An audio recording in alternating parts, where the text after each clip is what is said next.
اعوذ باللہ من الشیطان الرجیم، بسم اللہ الرحمن الرحیم۔ اللہ جل شانہ کے نام کے ساتھ، الحمدللہ رب العالمین والعاقبۃ للمتقین، الصلاۃ والسلام علی رسولہ الکریم۔ السلام علیکم دوستو، ڈاکٹر نصیر کالوں میں آپ سے مخاطب ہوں۔ جیسا کہ ہم نے یہ نیا ورشن شروع کیا تھا وی لاگس کا، تاریخ پاکستان کے اوپر جو میرا تھوڑا بہت علم تھا، میں نے کوشش کی کہ آپ لوگوں کے ساتھ اس کو شیئر کروں۔ آج ہم جس موضوع کے اوپر آ رہے ہیں وہ ہے سن 1970 کے جب صدارتی الیکشن ہو چکا، تو اس میں مشرقی پاکستان میں عوامی لیگ نے 161، جبکہ پاکستان کے اندر بھٹو صاحب کی پیپلز پارٹی نے 80 سیٹیں حاصل کی۔ یہاں پہ دو معاملات جو سامنے آئے وہ یہ تھے کہ مشرقی پاکستان میں اکثریت حاصل کرنے والی پارٹی کا مغربی پاکستان میں ایک بھی ووٹ نہیں تھا، ایک بھی سیٹ نہیں تھی، جبکہ مغربی پاکستان میں سب سے زیادہ بڑی اکثریت میں جیتنے والی پارٹی بھٹو صاحب کی پیپلز پارٹی کا مشرقی پاکستان میں ایک بھی ووٹ یعنی ایک بھی سیٹ نہیں تھی۔ اس سے یہ جو دو ممالک کے مختلف نظریات تھے دونوں حصوں کے، وہ بڑے عجیب و غریب انہوں نے تماشا کھڑا کر دیا کہ دونوں بڑی سیاسی پارٹیوں کے اندر آپس کا تضاد شروع ہو گیا۔ نہ یہ وہاں جا کے اجلاس میں شریک ہونا چاہتے تھے بھٹو صاحب، اور نہ ہی وہاں وہ آ کے مغربی پاکستان میں اجلاس میں شامل ہونا چاہتے تھے۔ تو اس نے ایک خانہ جنگی یا ایک علیحدگی کی جو تحریک تھی اس کی صورت اختیار کر لی۔ اب اس کے بعد جو حالات خراب ہوتے گئے، وہ پہلے وی لاگ میں سب بتا چکا ہوں کس طرح سے ہماری فوج نے وہاں پہ فوجی ایکشن شروع کیا، لیکن انفارچونیٹلی اللہ رحمت فرمائے ہمارے اس پاکستان کے اوپر کہ وہ دور جو تھا اتنا برا دور تھا کہ پاکستان کو آخر دو لخت ہونا پڑا، اور مشرقی پاکستان جو تھا وہ بنگلہ دیش بن گیا اور مغربی پاکستان صرف پاکستان تھا۔ اب اس سے آگے چلتے ہیں۔ جب بھٹو صاحب نے وہ پاکستان علیحدہ ہو گیا تو جنرل یحییٰ نے بھٹو صاحب کو ایک ریٹن پیپر کے آرڈرز کے ساتھ پاکستان کا صدر نامزد کر دیا، کیونکہ الیکشن بھی صدارتی نظام کے تحت ہوئے تھے، لہٰذا بھٹو صاحب پاکستان کے ٹوٹنے کے بعد پہلے صدر پاکستان بنے۔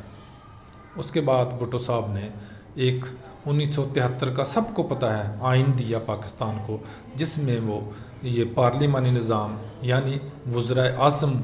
کے سسٹم جو ہے وہ ملک کے اندر نافذ کیا گیا، جس کے ذریعے وزیر اعظم مملکت کا سب سے بڑا ایڈمنسٹریٹو پوسٹ تھی، اور صدر جو تھا وہ اسٹیٹ پاور ایک ہوتے، اسٹیٹ کا ایک نمائندہ ہوتا تھا۔ جب 1971 میں پاکستان ٹوٹ چکا تو ہمارے 90,000 فوجی اور دوسرے سویلین جو ہمارے ملازمین تھے گورنمنٹ آف پاکستان کے، وہ بنگلہ دیش میں محصور ہو کے گرفتار ہو گئے، اور انڈیا نے انہیں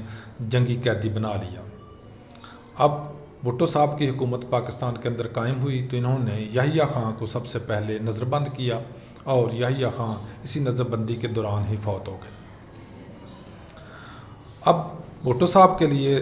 بہت بڑے چیلنج یہ تھے، ایک تو سیپریشن کا لوگوں کے اندر غم، یعنی سقوط ڈھاکہ کا جو دکھ اور صدمہ تھا وہ بھی لوگوں کے اندر موجود تھا، دوسرا اکانومی کے اوپر بہت بڑی زد پڑی تھی جنگی حالات کی وجہ سے، اور دوسرے بغاوتوں کی وجہ سے، دوسرا افراتفری کی وجہ سے۔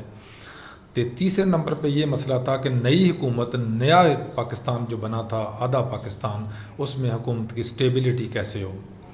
تو بھٹو صاحب نے آتے ہی ایک تو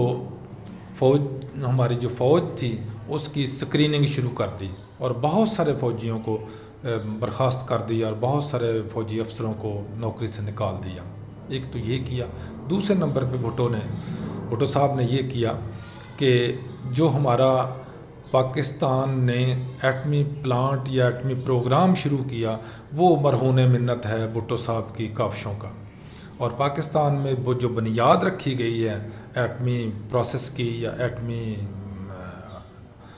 پلانٹ کی، وہ بھٹو صاحب کا بہت بڑا کارنامہ تھا۔ جس کی وجہ سے بعد میں انہیں بہت سارے مسائل بھی آئے جن کا وہ سامنا کرتے ہوئے ہی گرفتار ہوئے تھے. وہ میں اگلی اسی ویلاگ کے اندر آگے تفصیل میں بتاتا ہوں. جب حکومت قائم ہو گئی تو جو تھریٹ پاکستان کو اور بھٹو صاحب کی حکومت کو تھے ان میں ایک تو 90,000 قیدیوں کی رہائی کا تھا مسئلہ، دوسرا پاکستان کی اکانومی کا مسئلہ تھا، تیسرا اپنے دوست احباب کا ایک گروپ بنانے کا تھا مسئلہ کہ وہ کس طرح ہم نے کرنا ہے. تو بھٹو صاحب نے 1971 کے حکومت سنبھالنے کے بعد 1971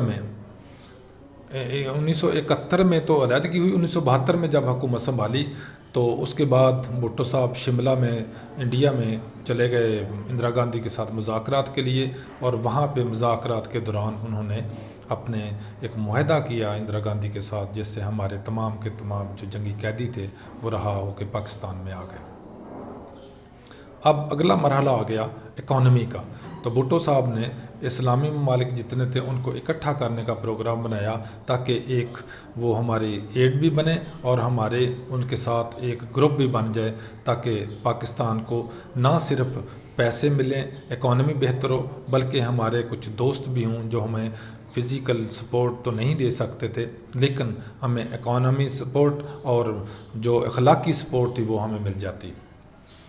تو بھٹو صاحب نے آج یہ جو ہماری اسمبلی ہے، صوبائی اسمبلی ہے لاہور کی، اس کے بالکل سامنے سمٹ مینار بنا ہوا ہے ایک، جس میں اسلامی کانفرنس منعقد ہوئی تھی، اور اسمبلی ہال کے اندر ہی یہ تمام اسلامی ممالک کے جو سربراہ تھے وہ آئے، اور وہاں پہ ایک ان کی میٹنگ ہوئی تھی. وہاں پہ کچھ انہوں نے اپنے معاہدہ کیا اور اس کے بعد کچھ جو بیانات وہ دیے گئے. اس کی وجہ سے جہاں پہ پاکستان کو بہت بڑی سہولت ملی وہاں سے ایک مسئلہ بھی شروع ہو گیا بھٹو حکومت کے لیے. وہ یہ تھا، اس میٹنگ کے دوران، اس کانفرنس کے دوران، ایک تو اسلامی ممالک نے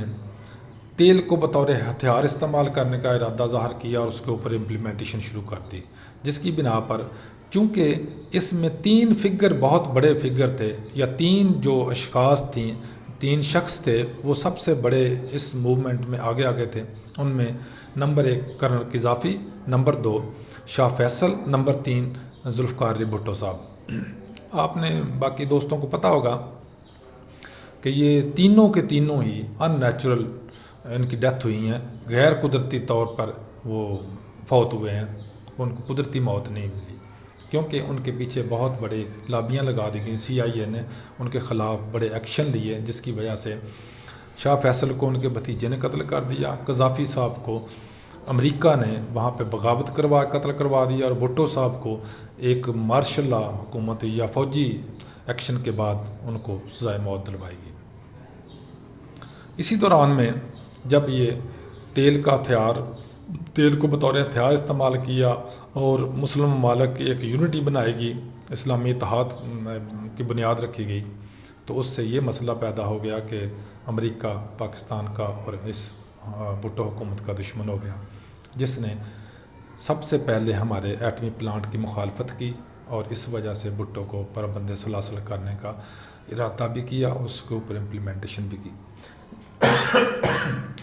ایکسکیوز می. ہاں جی. اچھا، اس کے بعد آپ نے شاید سنا بھی ہوگا کہ ہینری کسنجر جو وزیر خارجہ امریکہ تھے، انہوں نے ایک بیان دیا تھا کہ امریکہ پاکستان کے وزیر اعظم ذوالفقار علی بھٹو کو ایک عبرت کا نشان بنا دیں گے، اور یہی انہوں نے کیا بھی بعد میں. یہ بدقسمتی ہے ہمارے ملک کی یا ہمارے لوگوں کی کہ بہت سارے بیرونی ممالک جو ہیں وہ ہمارے اندرونی معاملات کے اندر اس کھلے دل سے مداخلت کرتے ہیں، اور اس کی ہماری حکومتیں اجازت بھی دیتی ہیں اور اس کے اوپر عمل بھی کرتی ہیں کہ وہ ہمارے ذاتی اور ملکی معاملات جو ہیں ان کو ہماری مرضی سے نہیں چلنے دیتے. بھٹو صاحب نے دوسرا کام یہ کیا کہ ایٹمی پلانٹ کی بنیاد رکھی اور اس کو اوپر امپلیمنٹیشن کی. بہت ترقی کی ہمارے ایٹمی پلانٹ نے، جس میں وہ قدیر خان کو باہر سے لے کے آئے، اور پتہ نہیں کس طرح سے اس بندے نے بڑی مشکلات کے ساتھ پلانٹ کے جو اوزار تھے، پرزے تھے، جو اس کے میٹیریل تھا وہ استعمال کیا، وہ لائے، کس طرح سے لائے یہ ایک علیحدہ ایشو ہے۔ لیکن ایک غلط کام جو بھٹو صاحب نے کیا